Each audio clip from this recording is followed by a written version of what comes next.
Yan mga idol, na iset na natin yung timer niya yan.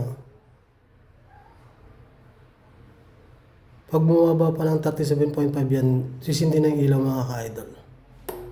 Ayan o. Ayan mga ka-idol. Tapos pag umangat naman siya ng 37.8, mamamatay uli yung ilaw mga idol. Minimintin niya yung 37.7 na mga ka-idol. Init niya. Yan mga idol. Pag lumampas ng 37.8 yan, mamamatay uli yan. Nakikita niyo ba mga idol yan? Mag-automatic siya mga idol.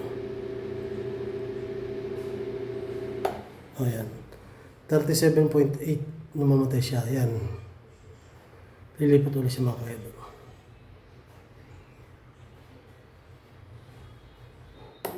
Ayan. Ayan mga ka-idol. Nag-automatic na yung ating DIY incubator. Pwede na siyang gamitin mga ka-idol. Yan. Sa murang halaga lang mga ka-idol. May incubator ka ng sarili mga ka-idol. Ayan. 2 layer lang ito mga ka-idol. Bali yung kasya nito kada isang itlog ay yan, nag-automatic naman siya mga ka-idol. Nasa 630 o 630 o 40 yata ito mga ka-idol yan. Nag-automatic siya. Ayan mga ka-idol. Basta na-maintain niya yung 37 point. Pag bumaba siya ng 5, sisindi na uli. Pag tumaba siya ng 37.8, mabubuha na siya uli, mamamatay. Yan mga idol. Yan, dapat ganyan lang talaga ang niya mga idol. Temperature niya. Yan.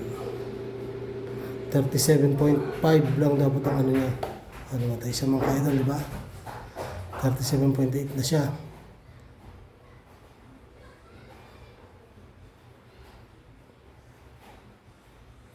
Yan mga idol. 37.5. Umiilaw na siya kagad mga ka-idol. Minimintin niya na yung 37.5 mga ka-idol. Yan. Hapon lang to mga ginawa ko mga ka-idol. Kaya ituturo ko sa inyo yung pag-wiring naman mga ka-idol kung paano ko ginawa. Thank you for watching mga ka-idol. Sa may mga alaga dyan ng mga manok na para hindi naman problema ng magpapa-incubate pa kayo mga ka-idol. Gumawa na lang kayo ng sarili niyo mga ka-idol. Thank you for watching. Pa-like naman at pa-comment mga ka-idol. Salamat. Bye-bye.